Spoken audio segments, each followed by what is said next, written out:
Hello student, আজকের ক্লাসে আমরা চ্যাপ্টার 3 নিয়ে চলে এসেছি। আমরা ওয়েস্ট বেঙ্গল জিওগ্রাফির এই পোর্শনটা কমপ্লিট করেছিলাম। আগের দুদিনের ক্লাসে কিন্তু আমাদের কি হয়েছে, প্রথম দুটো জায়গা কভার হয়ে গেছে। একটা হচ্ছে গিয়ে ভূপ্রকৃতি, আরেকটা হচ্ছে গিয়ে পশ্চিমবঙ্গের জলবায়ু কেমন, এই দুটো আমরা পড়ে ফেলেছি।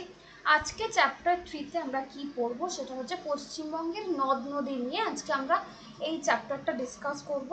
আজকের ক্লাসটা একটু বড় হবে, কারণ নদ নদীর মধ্যে অনেকগুলো জায়গা বা অনেকগুলো নদীর ইন্ট্রো আমাদের পড়তে হবে, সেই জন্য আজকের ক্লাসটা একটু বড় হবে। ঠিক আছে, তো চলো স্টার্ট করা যাক।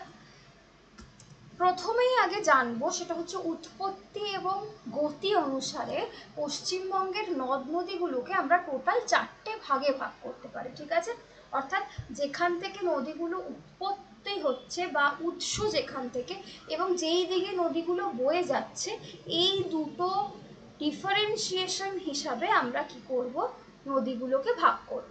তো প্রথমেই যেগুলো আমরা পাবো সেটা হচ্ছে উত্তরের বা উত্তরবঙ্গের নদ নদী। সেকেন্ড হচ্ছে কি মধ্যভাগের গঙ্গা এবং তার বিভিন্ন শাখা নদী।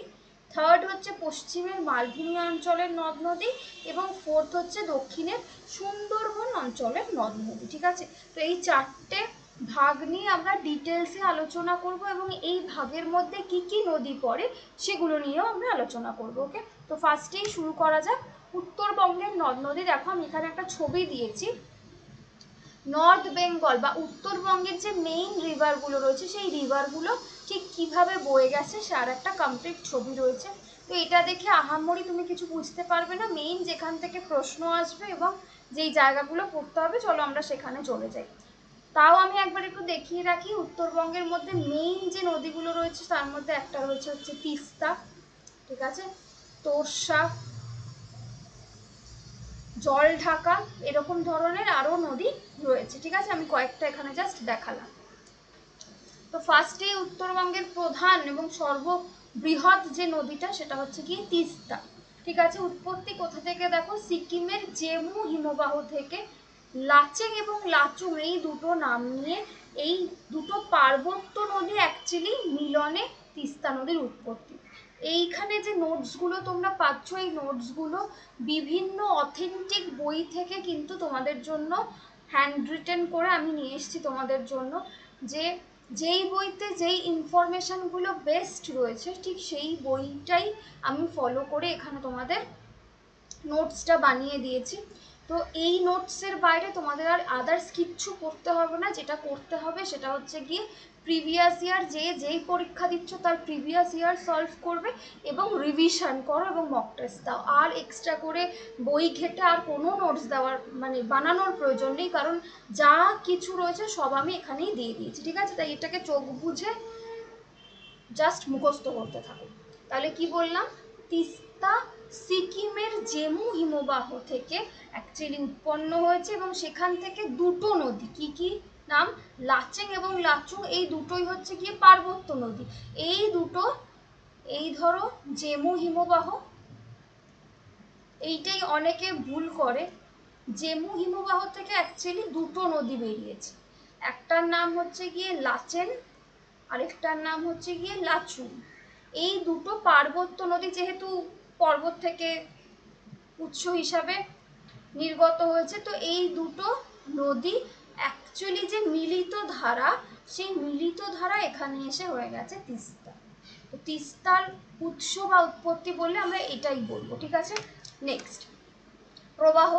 উৎপত্তি স্থল তো বুঝলাম, উৎপত্তি স্থল থেকে বেরিয়ে তিস্তা প্রথমে সিকিমে 151 কিলোমিটার পথ অতিক্রম করে, দেন পশ্চিম সিকিম সীমান্তে গিয়ে রংপুকে স্পর্শ করে গভীর গিরিখাতের মধ্যে প্রবেশ করেছে। ঠিক আছে, তিস্তা নদীতে কিন্তু প্রচন্ড বন্যা হয়, কারণ এটা ভীষণ ডিপ একটা রিভার। ঠিক আছে, নেক্সট দেখো তিস্তা পশ্চিমবঙ্গে, এটা যেহেতু একটা ইন্টারন্যাশনাল রিভার, তো এই তিস্তা নদী দেখা যাবে পশ্চিমবঙ্গে ওয়েস্ট বেঙ্গলের মধ্যে কতটা এরিয়া দিয়ে প্রবাহিত হয়েছে সেটা হচ্ছে 269। পশ্চিমবঙ্গে তিস্তার দৈর্ঘ্য হচ্ছে 269 কিলোমিটার।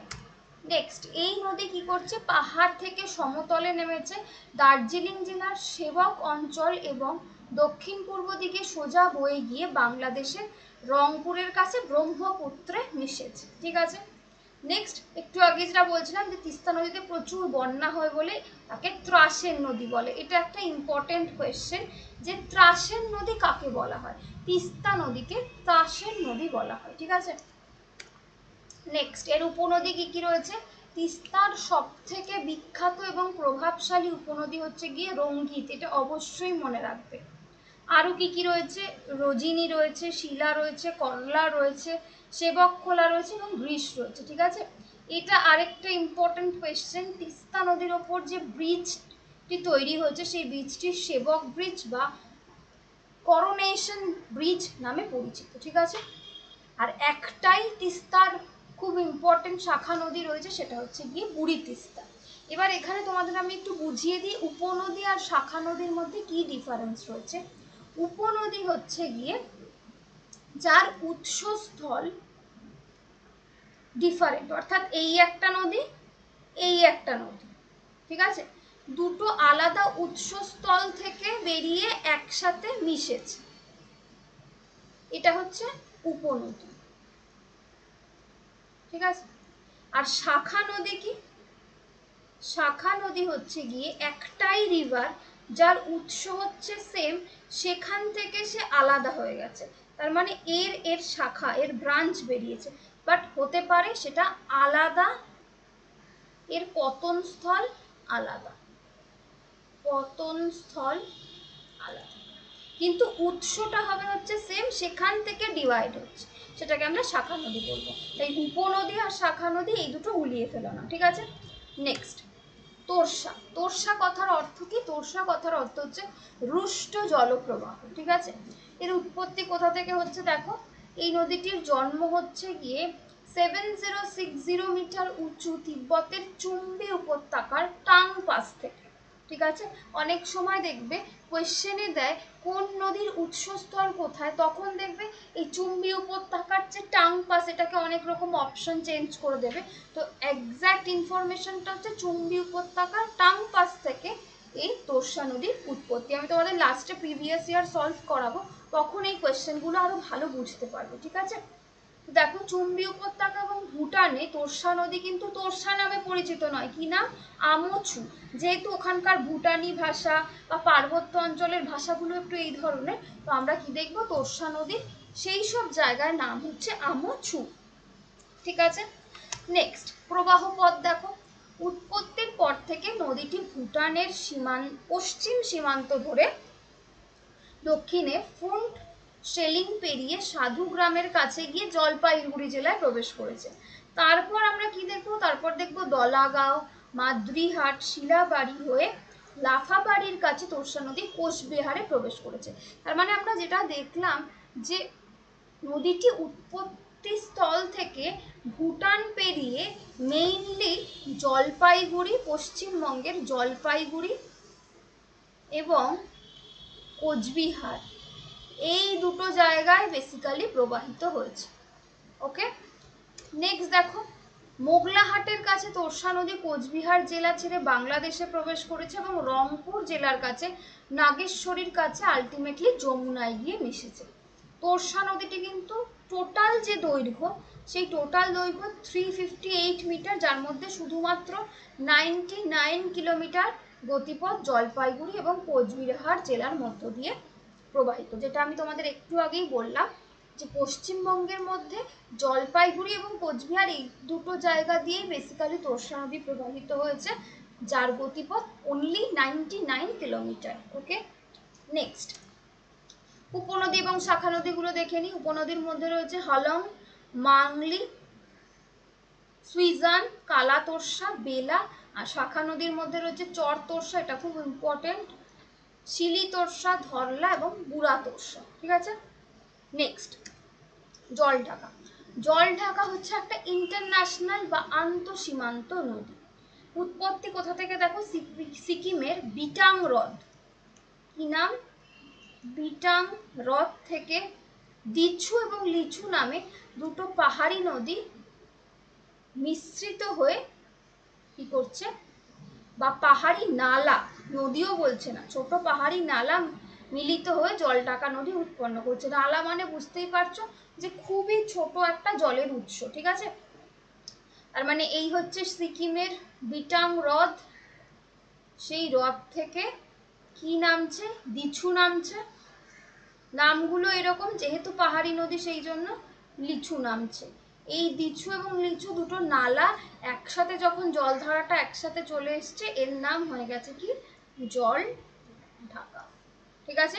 এইভাবে এই নদীর উৎপত্তি হয়। প্রবাহ পথ দেখো, প্রবাহ পথের মধ্যে আমরা দেখব নদীটি দক্ষিণ পূর্বে সিকিমে হিমালয়ের পর্বতমালা থেকে উৎপন্ন হয়ে ভুটান হয়ে পশ্চিমবঙ্গের দার্জিলিংয়ের জলপাইগুড়ি কোচবিহার জেলা অতিক্রম করে লালমনিরহাট জেলা দিয়ে বাংলাদেশে প্রবেশ করেছে।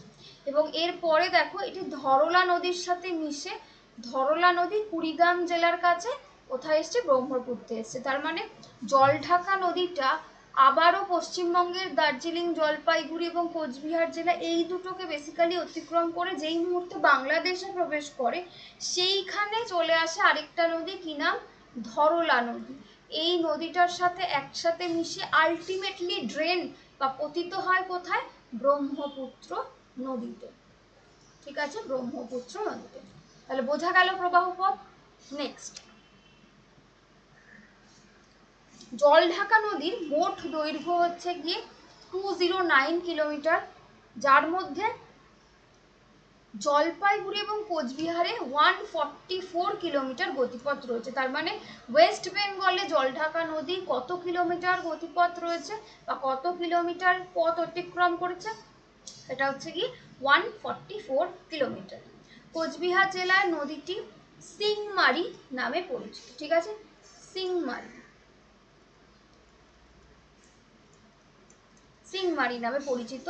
বিন্দু ও জলঢাকা বিদ্যুৎ প্রকল্পকে ঘিরে ঝালাং জলপথটি গড়ে উঠেছে। এটা আবারও একটা ইম্পর্টেন্ট কোয়েশ্চেন, যে জলঢাকা নদীকে ঘিরে কোন বিদ্যুৎ প্রকল্প গড়ে উঠেছে, তখন বলতে হবে ঝালাং জনপদ গড়ে উঠেছে, ঠিক আছে। অর্থাৎ প্রত্যেকটা নদীর ওপর যে বিদ্যুৎ প্রকল্প গড়ে ওঠে, তো সেইখানে যে জনপদটা গড়ে উঠেছে সেটা হচ্ছে এখানে ঝালাং। নেক্সট, কি কি উপনদী রয়েছে দেখো, মূর্তি, ডায়না, মুজনাই, গিধারি, বিন্দু, ডোলাং এবং ধরলা। শাখা নদী এটা নেই, তাই পড়তে হবে না। চলে আসি মহানদী। মহানদীও কিন্তু তিস্তার পরে উত্তরবঙ্গের আরেকটা ইম্পর্টেন্ট নদী এবং বলা যেতে পারে উত্তরবঙ্গের দীর্ঘতম নদী। আগেরটা ছিল সব থেকে গুরুত্বপূর্ণ নদী, এটা হচ্ছে দীর্ঘতম নদী এবং এটাও ইন্টারন্যাশনাল রিভার, আন্তঃসীমান্ত নদী, ঠিক আছে। নেক্সট হচ্ছে উৎপত্তি। উৎপত্তিতে কি দেখবো, এই নদীটি দার্জিলিং জেলায় 2060 মিটার উঁচু মহালদিদ্রাম পাহাড় থেকে উৎপন্ন হয়েছে। প্রবাহ কি হচ্ছে, দার্জিলিং জেলা থেকে পশ্চিমবঙ্গের উত্তরাংশ দিয়ে প্রবাহিত হয়ে এই নদী বাংলাদেশের বাংলাবান্ধায় প্রবেশ করে এবং তেঁতুলিয়ার পুরাতন বাজার হয়ে পশ্চিমবঙ্গের দক্ষিণ দিনাজপুর জেলায় প্রবেশ করে মালদা হয়ে বাংলাদেশে প্রবেশ করে এবং কি বলছে, বাদশাহী জেলার গোদাবরী ঘাটের কাছে পদ্মা নদীর সাথে মিলিত হয়। তার মানে কি দেখছি, যে এই নদীটা পশ্চিমবঙ্গের দার্জিলিং জেলার উত্তরাংশ দিয়ে প্রবাহিত হয়ে প্রথমে যায় কোথায়, বাংলাদেশে, ঠিক আছে। বাংলাদেশে এবার যখন বাংলাদেশের ভিতরে কি করছে, পুরাতন বাজার হয়ে আবার পশ্চিমবঙ্গের দক্ষিণ দিনাজপুর জেলায় ঢুকছে। মানে কিভাবে ক্রিস ক্রস করছে দেখো, এই নদীটা প্রথমে ঢুকছে পশ্চিমবঙ্গের উত্তরাংশ দিয়ে, ঠিক আছে, তারপর আবার বাংলাদেশের যে জায়গাটা রয়েছে সেখান দিয়ে প্রবাহিত হয়েছে। এবার আমরা কি দেখব, পশ্চিমবঙ্গের দক্ষিণ দিনাজপুরের জায়গা যেই জেলা থেকে প্রবেশ করেছে সেখানে মালদা হয়ে বাংলাদেশে প্রবেশ করেছে। বলা ভালো যে এইটার দুটো ধারা অ্যাকচুয়ালি সেপারেট হয়ে গেছে। একটা হচ্ছে গিয়ে তোমার দার্জিলিং হয়ে বাংলাদেশে প্রবেশ করছে, আরেকটা হচ্ছে কি উত্তর দিনাজপুর মালদা হয়ে বাংলাদেশে প্রবেশ করেছে এবং আলটিমেটলি দুটো যেখানে ড্রেন হয়েছে সেটা হচ্ছে গিয়ে পদ্মা নদী। ওকে, নেক্সট, নদীটি দীর্ঘ কত? 360 কিলোমিটার দীর্ঘ বা মোট দৈর্ঘ্য যেটা। বৃষ্টির জলে এই নদীর প্রবাহ প্রধান উৎস, তাই গরমকালে এবং শীতকালে এই নদীতে জল খুব কম থাকে। ঠিক আছে, তার মানে যদি কোয়েশ্চেন আসে যে বর্ষার জলে পুষ্ট একটি নদীর নাম বলো, তখন কিন্তু আমরা কোন নদী? মহানন্দা নদীর নাম বলবো। ঠিক আছে, কারণ এটা বৃষ্টির জলে মেইন প্রবাহ থাকে। উপনদী কি কি রয়েছে দেখো। উপনদীর মধ্যে আমরা পড়বো পূর্ণভবা, নাগর, কুলিক, টাঙ্গন, বালাসন, মেচি, রত্না। শাখা নদীর মধ্যে পড়বো হচ্ছে ফুলহার এবং বারসাই। নেক্সট চলে আসি কালাজানি। কালাজানি হচ্ছে গিয়ে ভুটান পাহাড় থেকে নির্গত হয়ে আলাইপুরি এবং বক্সাদুয়ারের কাছে ভীমা নদী, আলিপুর দুয়ারের কাছে উত্তরে মিলিত হয়ে কালাজানি নাম নিয়ে কোচবিহার জেলায় প্রবেশ করেছে। ঠিক আছে, তাহলে এগুলো বেসিক্যালি দার্জিলিং, যেহেতু উত্তরবঙ্গ তো দার্জিলিং, জলপাইগুড়ি, কোচবিহার এই সমস্ত জায়গা দিয়েই প্রবাহিত হবে। আর বেশ কিছু আরেকটু পেরিয়ে আসলে পরে দক্ষিণ দিনাজপুর, মালদা এই পর্যন্ত যাবে, এর বেশি কিন্তু যাবে না। ঠিক আছে, তাহলে প্রবাহ পথ দেখো। কোচবিহারে প্রবেশ করার পর ঝাউকুঠির কাছে কোচবিহার জেলা ছেড়ে বাংলাদেশে প্রবেশ করেছে এবং সংকোচ নদীর সাথে মিলিত হয়ে ব্রহ্মপুত্রে পড়েছে। তাহলে মানে আলটিমেট ড্রেন হয়েছে ব্রহ্মপুত্র নদীতে। এই নদীর মোট দৈর্ঘ্য 358 কিলোমিটার। উপনদীর মধ্যে বেসিক্যালি তিনটে দেখবো, গঙ্গাধর, টেকো অ্যান্ড নেন্নাই। নেক্সট রায়ডাক, উত্তরবঙ্গের সব থেকে প্রাচীনতম নদী এবং আন্তঃসীমান্ত নদী। মনে করা হয় এই রায়ডাক কিন্তু মানে একটা হোলি রিভার। হোলি রিভার মানে হচ্ছে গিয়ে পবিত্র নদী। ঠিক আছে, যেহেতু প্রাচীন তো সেই জন্য এটাকে পবিত্র নদী হিসাবেও মানা হয়। এটাও একটা আন্তঃসীমান্ত নদী। উৎপত্তি কোথা থেকে হয়েছে দেখো, তিব্বত ভুটান সীমান্তে চামেলধরি পর্বত শৃঙ্গ থেকে রায়ডাক নদীর উৎপত্তি হয়েছে। নেক্সট দেখো প্রবাহ পথ। উৎপত্তির পর থেকে নদীটি প্রথমে ভুটানের মধ্য দিয়ে ওয়াংছু নাম নিয়ে পশ্চিমবঙ্গের জলপাইগুড়ি জেলায় প্রবেশ করেছে, তারপরে দক্ষিণে প্রবাহিত হয়ে রায়ডাক চা বাগানের কাছে চলে গেছে। ঠিক আছে, ধনতালির কাছে এসে এটা দুটো ভাগে ভাগ হয়েছে। একটা গেছে এর পশ্চিম শাখা, যেটাকে আমরা রায়ডাক 1 নামে জানি, আর যে পূর্ব শাখাটা চলে গেছে সেটাকে আমরা রায়ডাক 2 নামে জানবো। ঠিক আছে, এবার রায়ডাক 1 দেখো তার প্রবাহ পথটা কিরকম। এই নদীটি ঘেরটিমারির কাছে কোচবিহারে এসে তুফানগঞ্জের দক্ষিণে গিয়ে কালাজানি নদীর সাথে মিশেছে। আর উল্টো দিকে রায়ডাক 2 কোচবিহার জেলার রামপুরহাটের কাছে এসে সংকোচ নদীতে মিশেছে। অর্থাৎ ধনতালির কাছে এসে রায়ডাক নদীর যে দুটো শাখা, সেই দুটো শাখা কিন্তু আলটিমেটলি অন্য আরেকটা নদীর সাথে মিলিত হয়েছে। যেমন পশ্চিম শাখায় রায়ডাক কালাজানি নদীর সাথে মিলিত হয়েছে, উল্টো দিকে পূর্ব শাখায় রায়ডাক সংকোচ নদীর সাথে মিলিত হয়েছে। ওকে, নেক্সট এই নদীর মোট দৈর্ঘ্য কত দেখো। এই নদীর মোট দৈর্ঘ্য হচ্ছে 370 মিটার। নদীটি প্রবাহ পথে চুম্বি ও টালা জলবিদ্যুৎ কেন্দ্র গড়ে উঠেছে। এটা আবারও একটা ইম্পর্টেন্ট কোয়েশ্চেন যে কালাজানি নদীর প্রবাহে কি জলপথ বা কি জলবিদ্যুৎ কেন্দ্র গড়ে উঠেছে? সুখা এবং টালা। আরেকটা ইম্পর্টেন্ট, ভুটানে এই নদীটির নাম হচ্ছে ওয়াংছু। ঠিক আছে, উপনদী কি আছে? একটাই উপনদী আছে, দীপা। নেক্সট চলে যাচ্ছি সংকোচ। সংকোচ হচ্ছে গিয়ে উত্তরবঙ্গের একদম পূর্ব দিকে অবস্থিত একটা নদী। ঠিক আছে, একদম পূর্ব দিকে অবস্থিত একটা নদী। এর উৎপত্তি হচ্ছে দক্ষিণ পশ্চিম সীমান্তে পুনাখা পর্বতমালার গাংছেন্না পর্বত শ্রেণী থেকে পাখাচু নামে উৎপত্তি লাভ করে জলপাইগুড়ি জেলার কাছে কালীখোলার কাছে পশ্চিমবঙ্গে প্রবেশ করে এবং সেই সময় এর নাম হয় সংকোচ। ঠিক আছে, তো প্রথমে যখন ভুটানে ছিল তো ভুটানে নাম ছিল হচ্ছে গিয়ে যে পর্বত শ্রেণী থেকে নির্গত হয় সেটা, তখন তার নাম ছিল পাখাচু। ঠিক আছে, যেই মুহূর্তে পশ্চিমবঙ্গে ঢুকে যায় সেই সময় ওই পশ্চিমবঙ্গে জলপাইগুড়ি জেলার কাছে প্রবেশ করে, তখন হচ্ছে গিয়ে ওর নাম হয়ে যায় সংকোচ রিভার।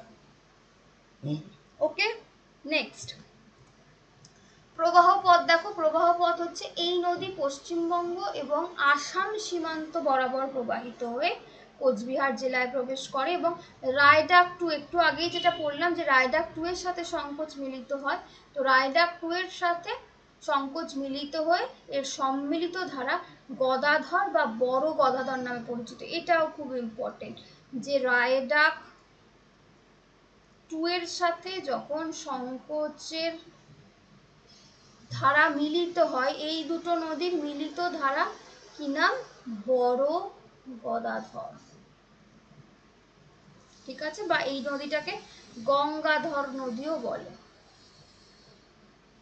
ঠিক আছে, কালাজনি নদীর সাথে মিলিত হয়ে সংকোচ নদী অবশেষে আসাম বাংলাদেশ সীমান্তে ব্রহ্মপুত্রের সাথে মিশেছে। ঠিক আছে, আবারও একবার বলে রাখি, এইগুলো হচ্ছে তোমাদের হ্যান্ড রিটেন নোটস। অ্যাপে যখন দেখবে এই নোটসগুলো রয়েছে, সেই নোটসগুলো প্রিন্টেড অবস্থায় থাকবে। ঠিক আছে, তাই হাতের লেখা যারা বুঝতে পারছো না বলে মনে হচ্ছে, তারা ওই প্রিন্টেড নোটস থেকে পড়বে। এবং এই প্রিন্টেড নোটসটা তোমরা হার্ড কপি বুক হিসাবেও যাদের মনে হবে তারা নিয়ে নিতে পারো। ঠিক আছে, তো এইটা হার্ড কপি বুক হিসাবেও বেরোবে, তো তখন তোমরা ওটাও নিতে পারো। দেখবে প্রিন্টেড কপিটা অ্যাপে আপলোড হতে একটু টাইম লাগছে, কারণ কাজ চলছে। তো যখন প্রিন্টেড কপি হয়ে যাবে, সাথে সাথে আমি অ্যাপে আপলোড করে দেবো। ওকে, তো চলো নেক্সট। সংকোচ নদীর পশ্চিম তীরকে পশ্চিমবঙ্গ আসামের সীমারেখা ধরা হয়। ঠিক আছে, তার মানে এটাও খুব ইম্পর্টেন্ট সংকোচ নদীর জন্য, যে এটাকে একটা বর্ডার লাইন হিসাবেও কিন্তু মানা হচ্ছে। নেক্সট চলে যাচ্ছি পূর্ণভবা নদীতে। পূর্ণভবা হচ্ছে দক্ষিণবঙ্গের একটি গুরুত্বপূর্ণ নদী। উৎপত্তি কোথা থেকে? বাংলাদেশের দিনাজপুর। এটা কিন্তু বাংলাদেশের দিনাজপুর, আমাদের এখানকার দিনাজপুর না। ঠিক আছে, সেই দিনাজপুর জেলার বীরগঞ্জ উপজেলা ব্রাহ্মণপুকুর নামে একটি জলাভূমি থেকে এই নদীর উৎপত্তি। বারবার বলছি সবাই এই উৎপত্তিগুলো খুব ভালো করে মনে রাখবে, কারণ কোয়েশ্চেন যদি দিয়ে দেয় একটার সাথে একটা গুলিয়ে ফেলো না। ঠিক আছে, বারবার করে এগুলোকে রিভাইজ করবে। নেক্সট প্রবাহ পথ দেখো, দক্ষিণ দিনাজপুর হয়ে মালদা জেলার পূর্ব দিকে গিয়ে এই নদী কোথায়? বাংলাদেশ প্রবেশ করে এবং মহানন্দা নদীর সাথে মিলিত হয়েছে। ঠিক আছে, নেক্সট চলে আসি বালাসন। এইটা হচ্ছে গিয়ে উত্তরবঙ্গের দার্জিলিং জেলার খুব গুরুত্বপূর্ণ একটা নদী। প্রবাহ পথ কি আছে?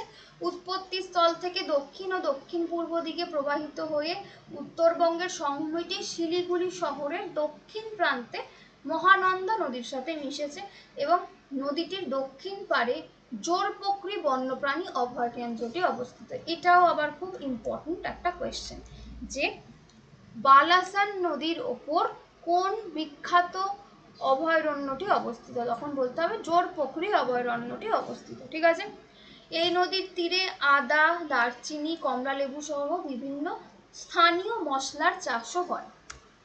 উপনদী কি কি আছে দেখো, রাংবাং, এটা হচ্ছে কি ডান তীরের উপনদী, আর রিংচিংটাং খোলা, এটা হচ্ছে বাম তীরের উপনদী।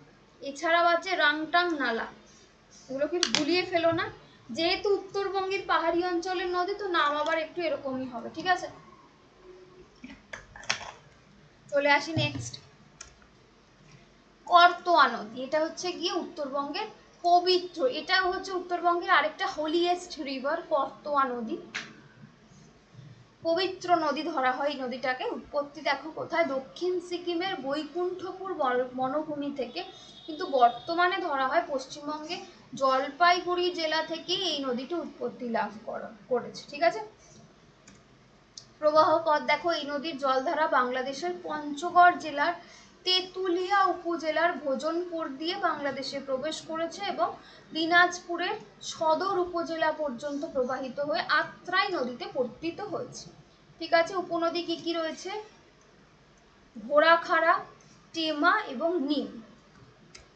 নেক্সট আত্রাই বা আত্রেই দুটোই বলে, কোনো বইতে আত্রাই লেখা থাকে, কোনো বইতে আত্রেই লেখা থাকে। ঠিক আছে, এটা একটা ইন্টারন্যাশনাল রিভার, আন্তঃসীমান্ত নদী।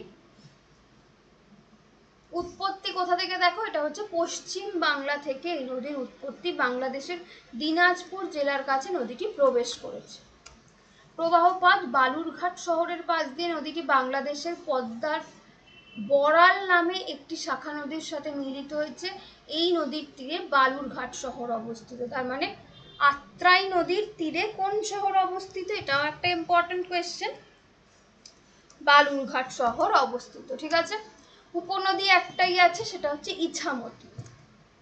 এবার চলে আসি আমরা ভাগ 2 মানে পার্ট 2-তে, মধ্যভাগের গঙ্গা এবং তার বিভিন্ন শাখা নদী। তার মানে আমরা উত্তরবঙ্গের যে নদীগুলো ছিল সেগুলোকে দেখে নিয়েছি। এবার আমরা মিডিল পোর্শনে, অর্থাৎ ওয়েস্ট বেঙ্গলের পুরো ম্যাপটা মনে করো, এবার মিডিল পোর্শনে বয়ে গেছে কি গঙ্গা নদী এবং তার বিভিন্ন শাখা নদী, বা সেইটা নিয়ে আমরা ডিসকাস করব। তো দেখো, পশ্চিমবঙ্গ তথা ভারতের সর্বশ্রেষ্ঠ নদী হচ্ছে গিয়ে গঙ্গা নদী।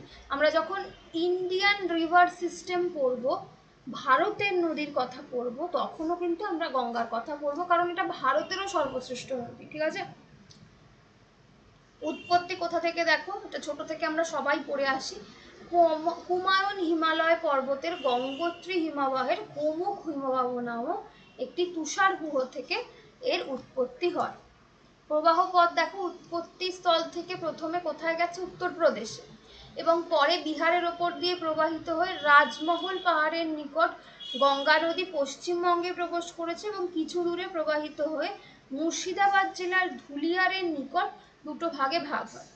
এবার এই যে দুটো ভাগে ভাগ হয় তার মধ্যে একটা প্রধান শাখা, এই প্রধান শাখাটা দেখো পদ্মা নাম নিয়ে দক্ষিণ পূর্ব দিকে প্রবাহিত হয়ে বাংলাদেশে প্রবেশ করেছে।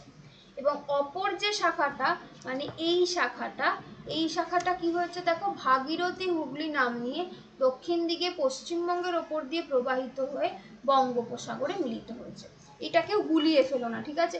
অ্যাকচুয়ালি আমাদের এখানে যেটা রয়েছে সেটা কিন্তু ভাগীরথী হুগলি, বাট এটাকে আমরা গঙ্গাই বলি, ঠিক আছে। আর পদ্মা হচ্ছে, সেটা হচ্ছে বাংলাদেশে রয়েছে, ঠিক আছে। নেক্সট, পশ্চিমবঙ্গের ভাগীরথী হুগলি নদীটি গঙ্গা নামে পরিচিত। একটু আগে আমি যেটা বলছি যে পশ্চিমবঙ্গের উপর দিয়ে যেই নদীটি গেছে সেটা কিন্তু আসলে ভাগীরথী হুগলি, কিন্তু এটাকে আমরা গঙ্গা নামে জানি। আর মুর্শিদাবাদ থেকে নবদ্বীপ শহর পর্যন্ত এই নদীটি ভাগীরথী, এবং নবদ্বীপ থেকে মোহনা থেকে এই নদীটি নাম হচ্ছে হুগলি নদী। তার মানে আমরা হাওড়ার সামনে যে নদীটা গঙ্গা নদী হিসাবে জানি সেটা হচ্ছে অ্যাকচুয়ালি কি নাম, সেটা হচ্ছে হুগলি নদী, ঠিক আছে। তো ওটাকেই আমরা গঙ্গা বলে জানি, যেহেতু গঙ্গার যে শাখা, মেইন শাখা পশ্চিমবঙ্গের ওপর দিয়ে যেটা গেছে সেটা ভাগীরথী হুগলি নাম নিয়ে গেছে। তো এই যে হুগলির পোর্শনের যে পার্টটা সেইটা আমরা দেখতে পাই, ঠিক আছে। তো গঙ্গা নদীর ওপরে খুব ইম্পর্টেন্ট ফারাক্কা ব্যারেজ নির্মিত হয়েছে। নেক্সট, উপনদী এবং শাখা নদীটা কম বেশি সবাই জানো। উপনদীর মধ্যে কি কি রয়েছে দেখো, দামোদর, রূপনারায়ণ, ময়ূরাক্ষী, কংসাবতী, অজয় এবং পাগলাই। আর শাখা নদীর মধ্যে রয়েছে ইছামতি, চূর্ণী, জলঙ্গি, মাছরাঙা। আমরা যেহেতু গঙ্গা এবং তার বিভিন্ন শাখা নদীগুলো পড়বো, তো এই নদীগুলোর ডিটেলসও আমরা এখন পড়বো। তো চলো প্রথমেই ইছামতি নদীটা পড়ি। ইছামতি নদী হচ্ছে গিয়ে, এটা হচ্ছে একটা আন্তঃসীমান্ত নদী যার প্রবাহ পথ, এই নদীটাকে বেসিক্যালি 3টে ভাগে ভাগ করা যায়। উচ্চ ইছামতি নদীটি পদ্মা নদীর একটি শাখা নদী, মাথাভাঙা থেকে প্রবাহিত হয়। মধ্য ইছামতি বনপাল থেকে দেবহাটা পর্যন্ত প্রবাহিত হয়। আর নিম্ন ইছামতি হচ্ছে পশ্চিমবঙ্গের সুন্দরবন এবং বাংলাদেশে সুন্দরবনের বুড়ি গোয়ালিরি রেঞ্জ পর্যন্ত প্রবাহিত হয়ে রায়মঙ্গল নদীতে পড়েছে। তার মানে এই যে 3টে শাখা, সেই 3টে শাখা কিভাবে প্রবাহিত হয়েছে আশা করি বোঝা গেল। নেক্সট, উৎপত্তি কোথা থেকে হয়েছে দেখো এই নদীটা। এই নদী বাংলাদেশের কুষ্টিয়া জেলার মুন্সিগঞ্জে পদ্মার ডান তীরের উপনদী বা ডান তীরের থেকে উৎপত্তি লাভ করেছে। নেক্সট চলে আসি জলঙ্গি। এই নদী খড়িয়া নামে ডাকা হয়। কি নাম? খড়িয়া। উৎপত্তি কোথা থেকে হয়েছে দেখো, মুর্শিদাবাদ জেলার চর মধবোনার কাছে পদ্মা নদী থেকে এই নদীটা উৎপত্তি লাভ করেছে। প্রবাহ পথ হচ্ছে উৎসস্থল থেকে নদীটি দক্ষিণে প্রবাহিত হয়েছে এবং প্রবাহ পথে ইসলামপুরের ডোমকল, তেহট্ট, চাপড়া অতিক্রম করে কৃষ্ণনগর কাছে এসে পশ্চিম বাঁকনা এবং মায়াপুরের কাছে এসে ভাগীরথী নদীর সাথে মিলিত হয়ে যায়। ঠিক আছে, নদীটির প্রবাহে প্রচুর বাঁক এবং অশ্বক্ষুরাকৃতি হ্রদ দেখতে পাওয়া যায় এবং নদীটির মোট যে দৈর্ঘ্য সেটা হচ্ছে 215 মিটার। নেক্সট, মাথাভাঙা নদী। মাথাভাঙা নদী দেখো, মাথাভাঙা নদীর উৎস হচ্ছে গিয়ে মুর্শিদাবাদ জেলার জলঙ্গির থেকে দক্ষিণ বা পূর্ব দক্ষিণ দিকে পদ্মা নদীর থেকে উৎপত্তি লাভ হয়। প্রবাহ পথ হচ্ছে গিয়ে উৎপত্তি স্থল থেকে কুষ্টিয়া এবং মেহেরপুর জেলার পেরিয়ে এই চুয়াডাঙ্গা জেলায় প্রবাহিত হয়ে ইছামতি কালিন্দী নদীতে গিয়ে মিশে গেছে। চূর্ণী নদী দেখো, চূর্ণী নদী কি বলবো, চূর্ণী নদী হচ্ছে কুষ্টিয়া জেলার পদ্মা নদী থেকে মাথাভাঙা নদী উৎপন্ন হয়ে নদিয়া জেলার মধ্য দিয়ে মাঝদিয়া নদীর দুটি প্রবাহে ভাগ হয়। একটি প্রবাহ ইছামতি নাম নেয়, দক্ষিণে প্রবাহিত হয়, এবং অন্যটি চুনি নাম নিয়ে দক্ষিণ পশ্চিমে প্রবাহিত হয়। ঠিক আছে, তার মানে কি বুঝলাম, যে কুষ্টিয়া মানে পদ্মা নদীর বেসিক্যালি এই পদ্মা নদী থেকে কোন নদী উৎপন্ন হয়, মাথাভাঙা। ঠিক আছে, এবার মাথাভাঙা নদীর দুটো প্রবাহ রয়েছে। একটা প্রবাহের নাম হচ্ছে ইছামতি, এবং এই ইছামতি কোন দিকে চলে গেছে দেখো, দক্ষিণে চলে গেছে। আরেকটা নাম হচ্ছে গিয়ে চূর্ণী, এইটা চলে গেছে দক্ষিণ পশ্চিম। এটা হচ্ছে অ্যাকচুয়াল ফ্লোচার্ট। তোমরা যখন মুখস্থ করবে তোমাদের খাতায় এইভাবে চার্ট করে পড়বে, তাহলে দেখবে আর জীবনে ভুলোচ্ছে না। ঠিক আছে, এবার দেখো চূর্ণী নদী কোথায় কোথায় দিয়ে গেছে, মাঝদিয়া, বীরনগর, রানাঘাট, চাকদহ ইত্যাদির মধ্য দিয়ে প্রবাহিত হয়ে হুগলি নদীতে এসে পড়েছে। এবার চলে আসছি থার্ড পার্ট, পশ্চিমবঙ্গের মালভূমি অঞ্চলের কি কি নদ নদী রয়েছে।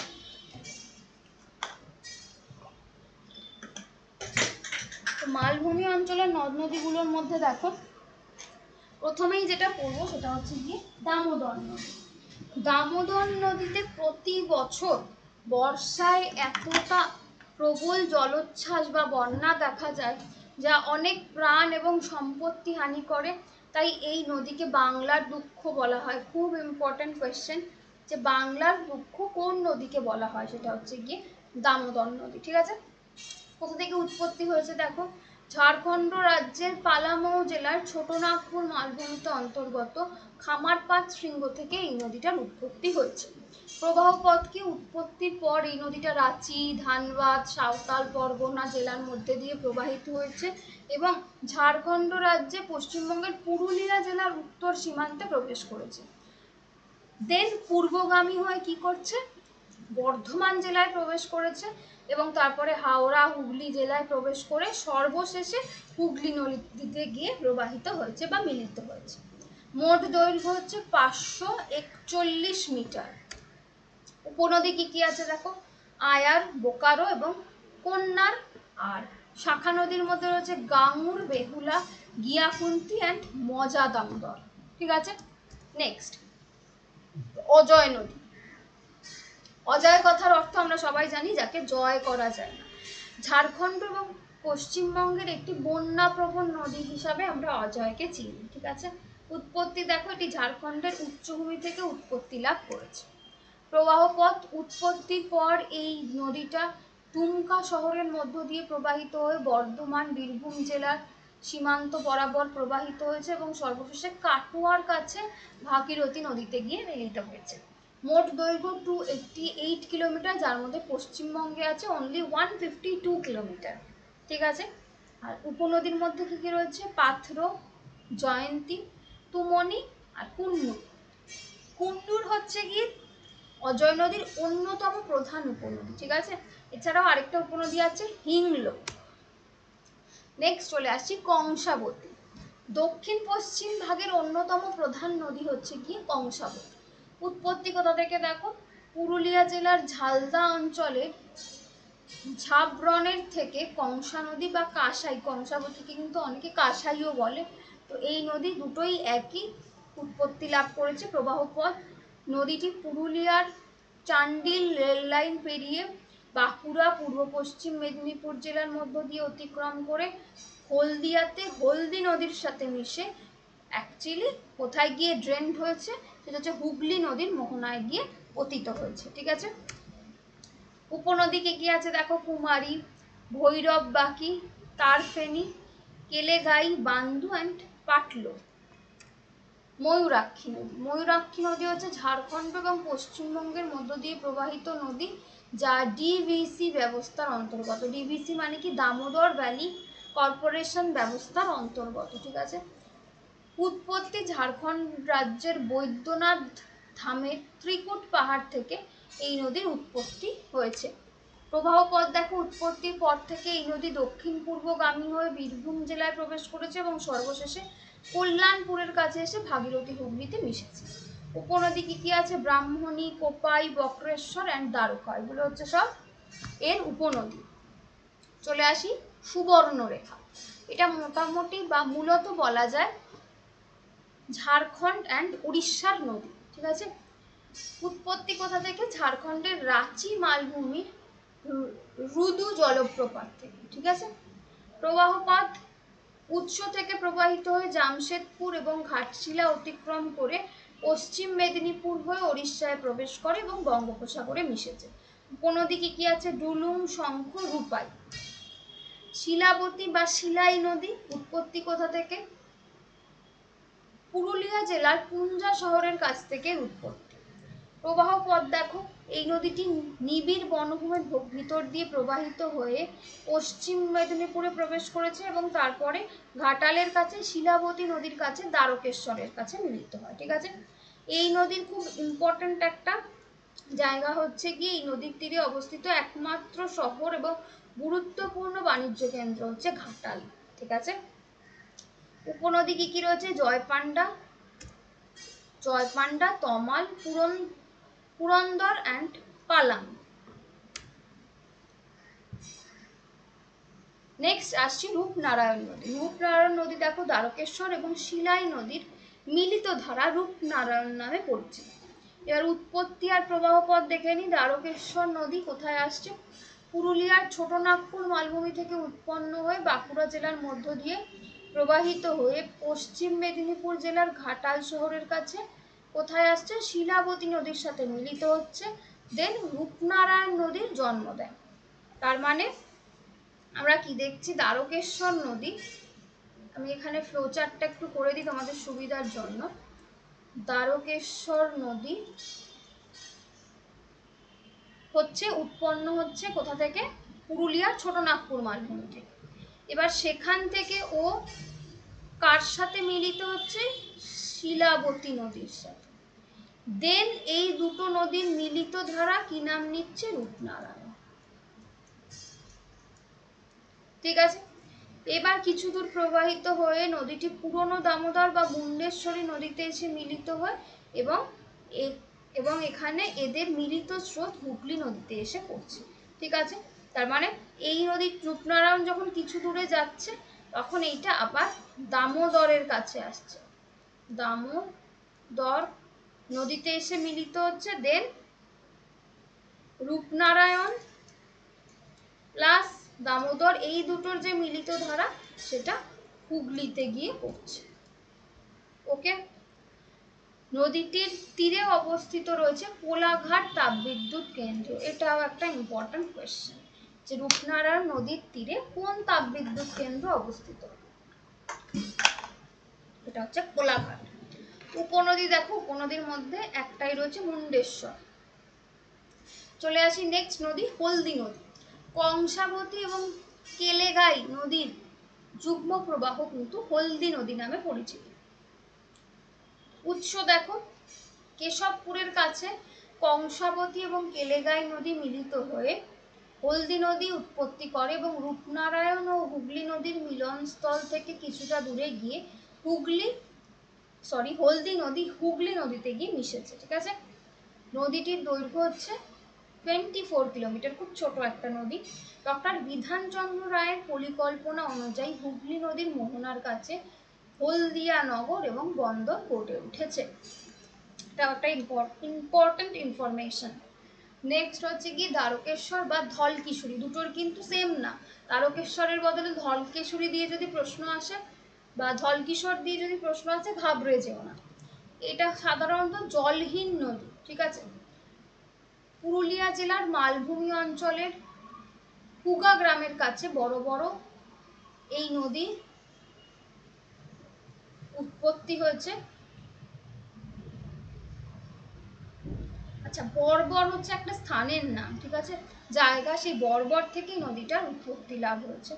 উৎপত্তি স্থল থেকে পূর্ব দিকে প্রবাহিত হয়ে নদীটা বাঁকুড়া জেলার কাছে প্রতাপপুরের গন্ধেশ্বরীর সাথে দ্বারকেশ্বর নদীতে মিলিত হয় এবং পশ্চিম মেদিনীপুর জেলার ঘাটালের কাছে শিলাই নদীর সাথে মিলিত হয়ে দ্বারকেশ্বর রূপনারায়ণ নাম নিয়ে প্রবাহিত হয়, ঠিক আছে।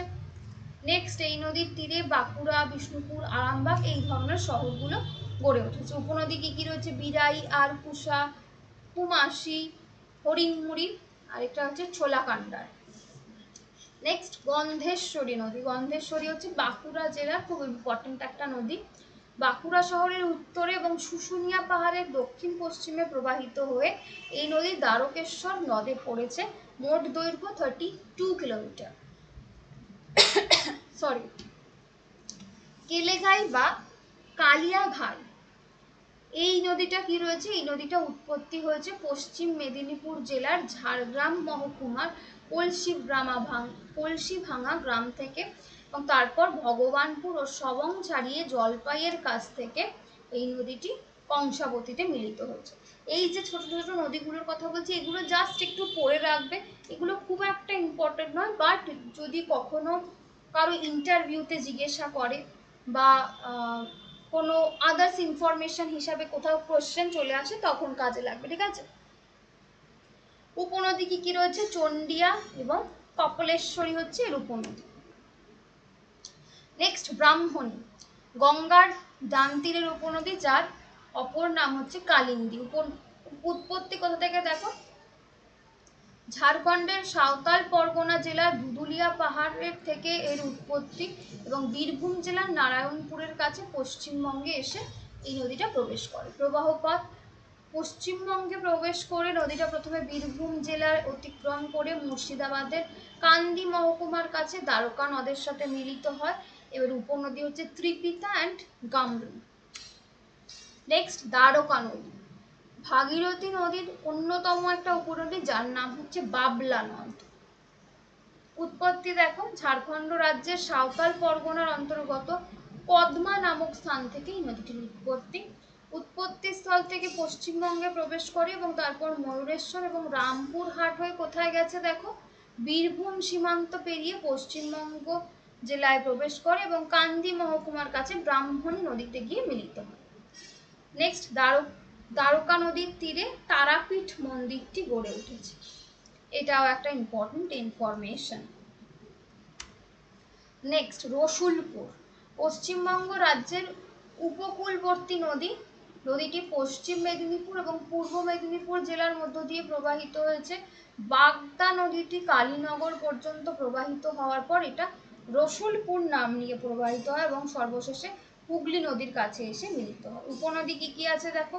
ইটবেরিয়া খাল অ্যান্ড পালাবন খাল, এই দুটো হচ্ছে উপনদী। নেক্সট চলে আসছি সরস্বতী, এটা হচ্ছে ত্রিবেণী থেকে বেরিয়েছে এবং পরবর্তীকালে আদিসপ্তগ্রাম, দেবনন্দপুর, চন্দননগর হয়ে হাওড়া জেলার সাকরিয়ালে গিয়ে হুগলি নদীতে পড়েছে এবং ত্রিবেণী গঙ্গার তিনটি শাখা বিভক্ত হয়েছিল। একটা পূর্ব শাখা যমুনা, মধ্য শাখা ভাগীরথী এবং পশ্চিম শাখা হচ্ছে সরস্বতী। সরস্বতী এই মুহূর্তে কিন্তু এর জলের প্রবাহ এখন আর দেখতে পাওয়া যায় না, মাটির নিচে চলে গেছে এই জলের প্রবাহ মনে করা হয়। এই যে এটাকে অ্যাকচুয়ালি ত্রিবেণী গঙ্গার পাঠ হিসাবে ধরা হতো, ত্রিবেণী সঙ্গম। তো এই যে নদীটার পূর্ব শাখাটা যমুনা, মধ্য শাখাটা ভাগীরথী এবং পশ্চিম শাখা হচ্ছে গিয়ে সরস্বতী। যদি কেউ হরিদ্বারের সাইডে বেড়াতে যাও তাহলে কিন্তু এই জায়গাটা তোমরা দেখতে পাবে, জলগুলো ডিফারেন্ট হয়ে গেছে। বক্রেশ্বর, কোপাই এবং বক্রেশ্বরের মিলিত প্রবাহ কুলা নদী বলা হয়। উৎস: সাঁওতাল পরগনার রাজনগর দক্ষিণে শুদ্রাক্ষীপুর গ্রামের কাছে নদীটি উৎপত্তি লাভ করেছে এবং বীরভূম জেলার পার্বতীপুরের চন্দ্রভাগা নদীর সাথে বক্রেশ্বর নদীটি মিলিত হয়েছে এবং পরে কোপাই নদীর সাথে মিলিত হয়েছে। উপনদী কি আছে দেখো? বাম তীরের উপনদী হচ্ছে চন্দ্রভাগা উপনদী, আর কোপাই বা কোপবতী হচ্ছে গিয়ে বোলপুরের কাছে নদীটি কোপাই নামে পরিচিত এবং এর ডান তীরের আছে হচ্ছে কঙ্কালীতলা তীর্থস্থান। কঙ্কালীতলার নাম হয়তো অনেকেই শুনেছ। কুমারী নদী দেখো, কুনওয়ারি এবং কিচঝোড়ার কাছে এই নদীটি মিলিত প্রবাহ কুমারী নদী থেকে উৎপত্তি। কুমারী নদীর ডান তীরের উপনদী হচ্ছে গিয়ে হনুমাতা, নাঙ্গাসাই নালা, আর বাম তীরের উপনদী হচ্ছে গিয়ে ঝোড়া নালা অ্যান্ড চাক নালা। নেক্সট দেখো 19 নাম্বার, কানা দামোদর বা কৌশিকী। দামোদর নদীটির দুটি পৃথক শাখা হচ্ছে গিয়ে কানা দামোদর এবং কৌশিকী। পরবর্তীকালে এরা কিছু দূর প্রবাহিত হয়ে মিশে গেছে। উৎপত্তি কি আছে দেখো, বর্ধমান জেলার জামালপুর গ্রামের কাছে পূর্ব দামোদর থেকে এই নদীটির উৎপত্তি। নদীটি হাওড়া এবং হুগলির কাছে রূপনারায়ণ নদীতে এসে পড়েছে।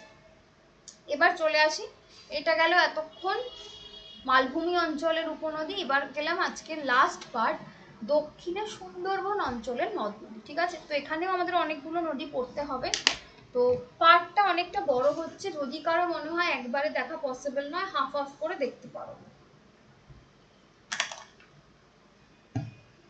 তো চলো স্টার্ট করা যায় দক্ষিণের সুন্দরবন অঞ্চলের নদ নদী। প্রথমেই যেটা পড়বো সেটা হচ্ছে মাতলা। সুন্দরবন অঞ্চলের সর্ববৃহৎ এবং গভীরতম নদী হচ্ছে মাতলা।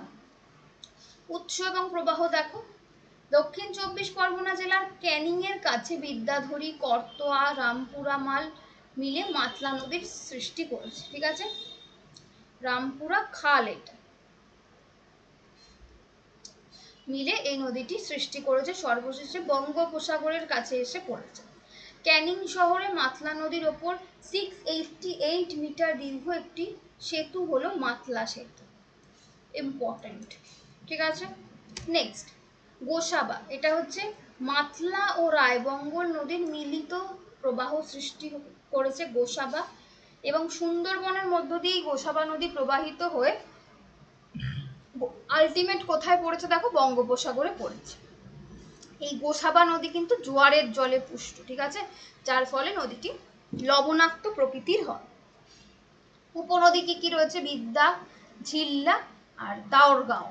ঠিক আছে, রায়মঙ্গল, রায়মঙ্গল হচ্ছে সাহেবখালী জলাভূমি থেকে উৎপত্তি লাভ করে এই নদীটি দক্ষিণ দিকে প্রবাহিত হয়েছে, বঙ্গোপসাগরে মিলিত হয়েছে। একটাই উপনদী রয়েছে, সেটা হচ্ছে দানসা। নেক্সট হচ্ছে সপ্তমুখী, নদীটি দক্ষিণ 24 পরগনা জেলায় অবস্থিত হয়ে সুলতানপুর থেকে উৎপন্ন হয়েছে এবং এরপর নদীটি কুলপি ও মথুরাপুর ব্লকে প্রবাহিত হয়ে আলটিমেটলি বঙ্গোপসাগরে প্রবাহিত হয়েছে। মোট দৈর্ঘ্য হচ্ছে 80 কিলোমিটার। নেক্সট হচ্ছে গিয়ে বিদ্যাধরী বা বিদ্যা, এই নদীর উৎস হচ্ছে নদিয়া জেলায় হরিণঘাটাতে।